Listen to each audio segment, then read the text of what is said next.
آپ ہمیں یہ شرف بخشیے کہ آپ ہمارے مہمان بنے، یہ عراقیوں کی فطرت میں شامل ہے۔ لیکن اس سے آپ یوں نہ سمجھ جائیے گا کہ ہر عراقی اس طرح ہوتا ہے، یا کربلا کے اندر بھی آپ یہ سمجھیں گے کہ جو دکاندار ہے عراق کے اندر وہ آپ کو فری میں چیزیں بھی دینے لگ جائے گا۔ یہ اس طرح نہیں ہے۔ بزنس مین ہوتا ہے، اور جو خدمت کرنے والے عامت الناس طبقہ ہے وہ خدمت کرتے ہیں۔ یہ ہر ملک کی یہی حالت ہے۔ اگر میں یہ کہوں کہ پاکستان کے لوگ بہت زیادہ سخی ہیں تو اس سے مراد یہ نہیں ہوگا کہ یہاں پر آپ یہ سمجھے کہ فری میں چیزیں بٹ رہی ہیں، ٹھیک ہے۔ جو سخاوت ہوتی ہے ایک ایونٹ میں ظاہر ہوتی ہے اور لوگ اس کو آپ کے سامنے لے کر آتے ہیں، لیکن جہاں تک بات ہے بزنس کا تو وہ بزنس پوائنٹ آف ویو سے ان چیزوں کو دیکھنا چاہیے۔ اور لوگ بہت غلط سمجھتے ہیں کہ جناب اگر ہمیں نجف سے کربلا تک اگر فری کھانا مل رہا ہے تو وہاں پر مجھے ایک دکاندار بھی وہ ریسٹورانٹ کے اندر بھی میں جاؤں تو مجھ سے پیسے نہ لے، ایسے نہیں ہو سکتا ہے۔ تو الحمدللہ اس موقع پر عراقیوں کی سخاوت دیکھنے کو قابل ہوتی ہے، اور اگر آپ ابھی تک نہیں گئے ہیں تو میرا آپ سے مشورہ ہے کہ آپ یہاں پر ضرور جائیے اور اس کا تجربہ اپنی زندگی میں کیجیے، اور آپ کو معلوم ہوگا کہ وہاں کے لوگ کس طرح سے ہیں، اور شیعہ وہاں پر آپ کو ایک الگ ہی رنگ اور روپ ان کا دکھائی دے گا۔ اسی طرح میں نے وہاں پہ دیکھا کہ جو ان کا سسٹم ہے تربیتی نظام، کہ ہر شخص ایک لائن میں چل رہا ہے، اور کوشش یہ ہو رہی ہے کہ لوگوں پر ایثار کیا جائے۔ بچے ہیں وہ پانی پلا رہے ہیں، اگر کسی پاس دینے کے لیے کچھ نہیں ہے تو وہ کھڑا ہو کر یا حسین یا علی کہہ رہا ہے، اور تربیت کا ایک نظام ہے۔ یہ شیعیت کی بہت بڑی طاقت ہے، اور پوزیٹیو چیز میں نے دیکھی ہے، مرجعیت کی طاقت ہے یہ، کہ یہ ایک مرجع کے اوپر جمع ہے۔ مراجع کے اندر مختلف ہے، لیکن اس جگہ پر آ کر سارے شیعہ ایک ہو جاتے ہیں، اور اس ایونٹ میں آپ کو نظر آتا ہے کہ ان کی تربیت ہو رہی ہے، اور یہ جو ان کا مرجع کا نظام ہے اس کی بہت بڑی طاقت ہے۔ اس نے شیعیت کو آج تک متحد رکھا ہے، اور جو شخص بھی میں سمجھتا ہوں کہ اس مرجعیت کے نظام کے خلاف ہوگا وہ کم از کم وہ شیعیت کو نقصان پہنچانا چاہتا ہے، تشیع کو نقصان پہنچانا چاہتا ہے، کیونکہ ان کو یہی چیز متحد رکھی ہوئی ہے ابھی تک، جہاں تک میں نے وہ 40 کے اندر دیکھا ہے کہ ان کا ایک سیٹ اپ ہے اور یہ اس کے پیچھے چلتے ہیں، اور ایک تربیت اس طرح سے گویا کہ ان کی ہو رہی ہے، اور دنیا بھر میں ان کا اجتماع ہوتا ہے، وہاں پر یہ لوگ ایک دوسرے کے ساتھ ملتے ہیں، اور آنے والے وقت کے اندر ایک روحانی طور پر ان کا ایک پورا سیٹ اپ بنا ہوا ہے جو کہ سنیت کے اندر موجود نہیں ہے۔ اور اسی لیے یہ سنیت کے اندر ہمارے ہاں بھانت بھانت کے مولوی اور مفتی یہ جگہ جگہ پر جو موجود ہیں، اور مختلف سیکٹرین طاقتیں اور نان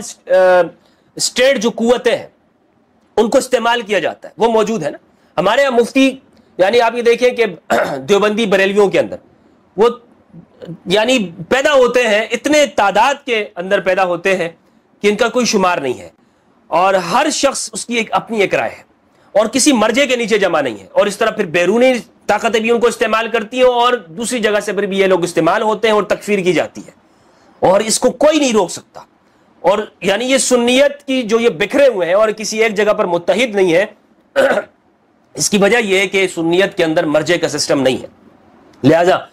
تشیع کو جس چیز نے متحد رکھا ہوا ہے آج تک اور ان کی طاقت بنا ہوا ہے وہ ان کا مرجع کا نظام ہے، کہ جو ایسی ایک چیز ہے کہ جسے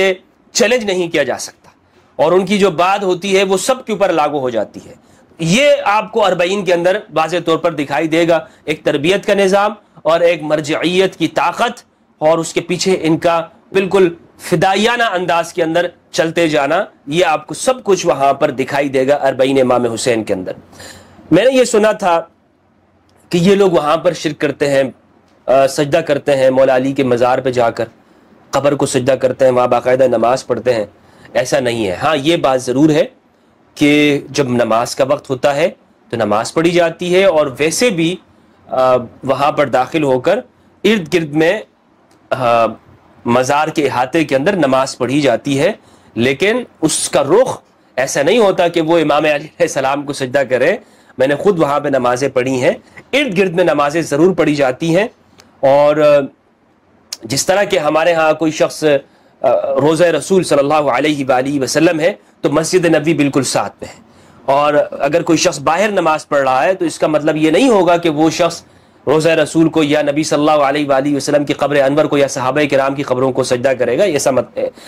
یہ ہرگز نہیں ہے، توحید ان کے اندر موجود ہے۔ تو یہ بہتان ہے، الزام تراشی ہوگی کہ ہم یہ کہیں کہ یہ وہاں پر جا کر ان قبروں کو نماز پڑھتے ہیں، ان قبروں کے لیے سجدہ کرتے ہیں، یہ بالکل بہتان ہے۔ جس نے بھی بولا ہے جھوٹ بولا ہے، اور اللہ سبحانہ و تعالیٰ کے بندوں کے اوپر، مخلص بندوں کے اوپر اس نے بہتان ترازیہ کی ہے۔ تو میں نے پورے عراق کے اندر کسی کو بھی یہ بدعت کرتے ہوئے نہیں دیکھا کہ وہ مزاروں کو سجدہ کرو۔ ہاں، ایک دو جگہ کے اوپر جو علامہ طباطبائی ہیں تفسیر المیزان والے، جن کی قبر ہے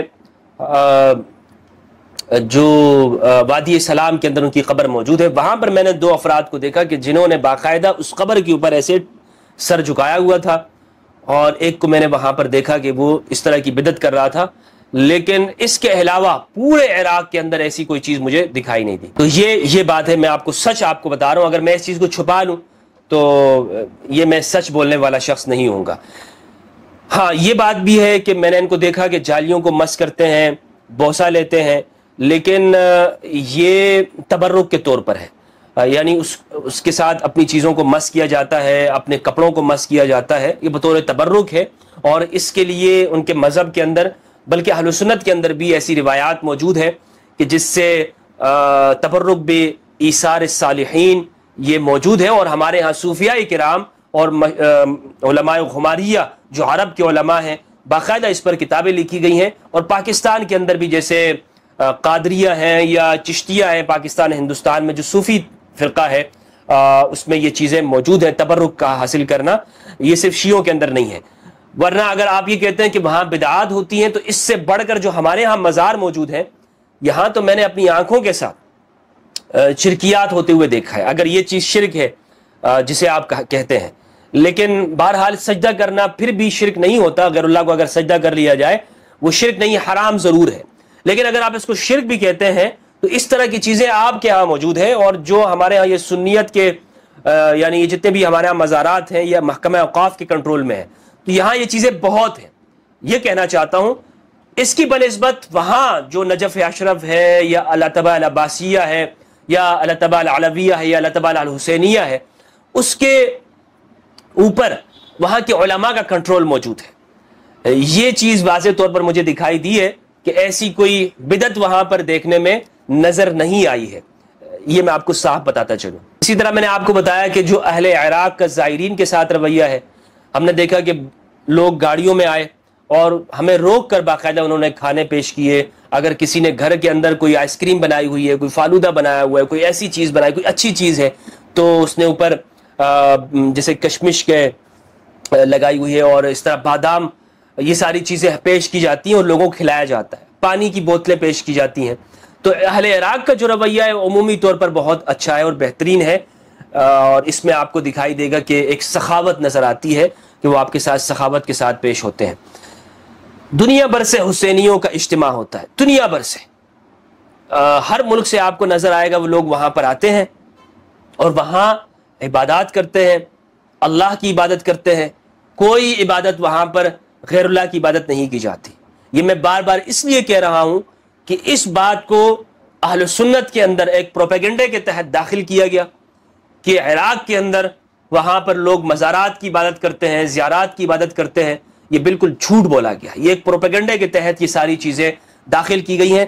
وہاں پر صرف اور صرف حسینیوں کا اجتماع ہوتا ہے کہ جو امام حسین علیہ السلام سے محبت کرتے، شیعہ لوگ اس لیے جاتے، اور میرا جانے کا مقصد بھی یہ تھا کہ میں امام حسین علیہ السلام کو خراج عقیدت پیش کروں، اور یہ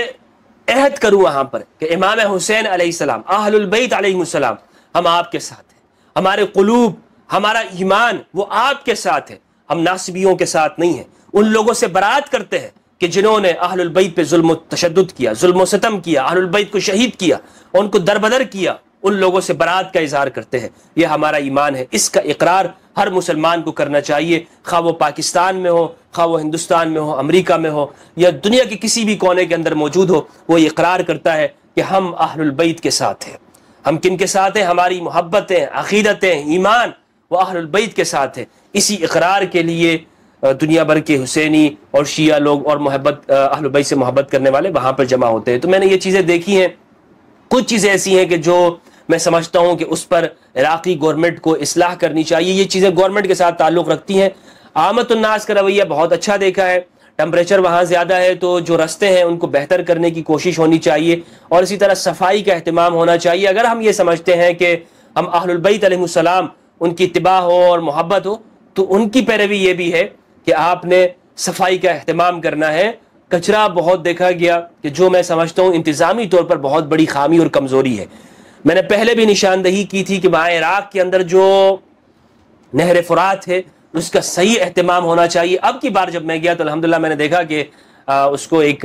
بارڈر کیا گیا ہے اور اس کے ارد گرد انتظام کیا گیا, اور پانی وہاں پر آرٹیفیشل طریقے پر اس کو چھوڑا گیا ہے. لیکن پھر بھی اس کو مزید اس کو صاف کیا جا سکتا ہے, فلٹر کیا جا سکتا ہے, تاکہ وہاں سے لوگ تبرک بھی لے سکے, اور جو وہاں سے اگر پانی پینا بھی چاہے تو پی بھی سکے. تو اب وہ اس قابل نہیں ہے کہ اس کو پیا جا سکے. لیکن بہرحال اور بھی بہت ساری چیزیں ہیں, اس کی اصلاح کی جا سکتی ہے. لیکن پھر میں کہوں کہ اتنا بڑا اجتماع ہوتا ہے کہ اگر وہ میں سمجھتا ہوں اگر پاکستان میں بھی ہو تو اس کی حالت بہت بری ہو جائے گی, لیکن وہاں پر ہوتا ہے. اور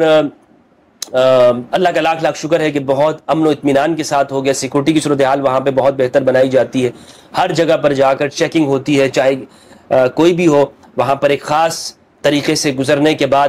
سیکورٹی کے مرحلے کے بعد آپ پریکٹس کر سکتے ہیں, آپ چیزوں کے اندر شریک ہو سکتے ہیں. اللہ سبحانہ و تعالیٰ سے دعا ہے کہ پروردگار ہمیں قرآن مجید میں تدبر کرنے اور اہل بیت علیہ السلام کی اتباع کرنے کی توفیق عطا فرمائے. ہاں, یہ بات ضرور ہے کہ میں نے یہ چیزیں جو دیکھی تھی وہ آپ کے سامنے اسی طرح میں نے پیش کی ہیں. اس میں بلا کم و کاست مبالغہ کیے ہوئے یہ میں نے آپ کے سامنے رکھی ہیں, اور میرا مقصد فقط واحد یہ ہے کہ مسلمان وہ ایک دوسرے کے قریب ہوں. دنیا بھر کے انسان, دنیا بھر کے مذاہب کے درمیان میں موجود جو غلط فہمیاں ہیں اس کا خاتمہ ہو.